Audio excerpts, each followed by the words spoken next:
people want to see the element of 70s music. Well, Blind, nice to have you Yeah, again good to here. see you again, my friend. Last year we spoke about your first album, and you said that it started with a dream you had. Yeah. I was wondering, did you have maybe a similar kind of dream between the last album and now that also gave you an idea what you were going to? You know, between the first and the second album, since I've seen you guys, obviously the first album came out and it was a successful album, and the guys in the band got along very well. That is the most important thing. Can we live with each other? Can we have breakfast? Can we laugh together? Can we share the same jokes? Can we, be honest with each other as friends? And that happened, where we really did enjoy each other's company, and we enjoyed the honesty of being in a band. So, the second album was a little easier to record.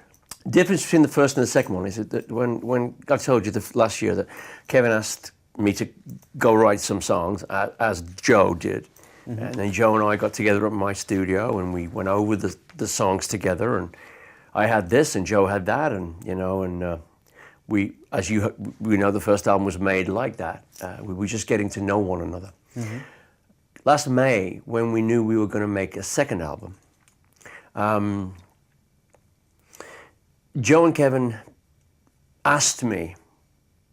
told me that the next album, the one you were talking about now, would be probably beyond my shoulders to write a lot of the music because Joe was very, very busy. You know, Joe's a very busy solo artist, and I am as well.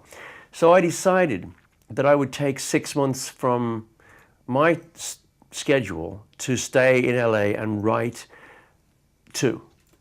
So that's the difference, really. What was it for you? Did you already knew that you would like to do a follow-up, or was it like you wanted to see where the first album would take you and see? Now, if the first album was not going to be successful, we wouldn't have done. I don't think we could have done a second album if nobody would have bought the first album.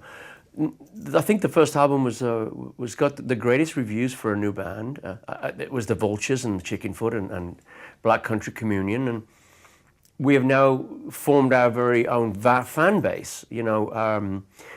Joe's got his fans, I've got mine, Jason's got his, and Derek's got his. But I think with Black Country Communion, it's kind of a crossover from Zeppelin and Purple and The Who and those kind of. And remember, their children of parents are coming to see these shows.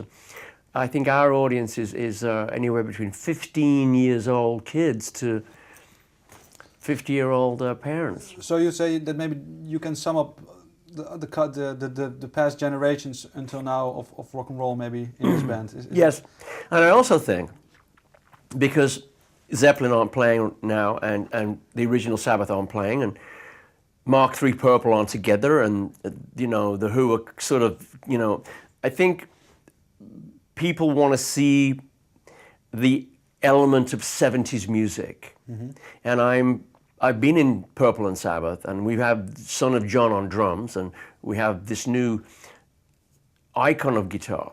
So I think a lot of people they're coming to see this 70s kind of band, Why do you think you've been around, so I can maybe ask you, why do you think that maybe, if it's a bit of an assumption, that the 70s are the most stable decade, in rock and roll history until now? Why do you think that people will come and turn back to the 70s all the time? What do you think that has the power? It's very simple for me. It's before the piercings, it's before the lasers, before the drum risers. 70s music and 60s music was all about 3 or 4 minute songs, and then obviously long jams, and with Purple and the Allman Brothers and the Grateful Dead, and the list is endless of just organic music. Lead singer at the microphone in a jeans and a t-shirt, and it was just basically all about the song. It wasn't about the laser or about, the smoke and the mirrors and the circus clowns and the midgets and, and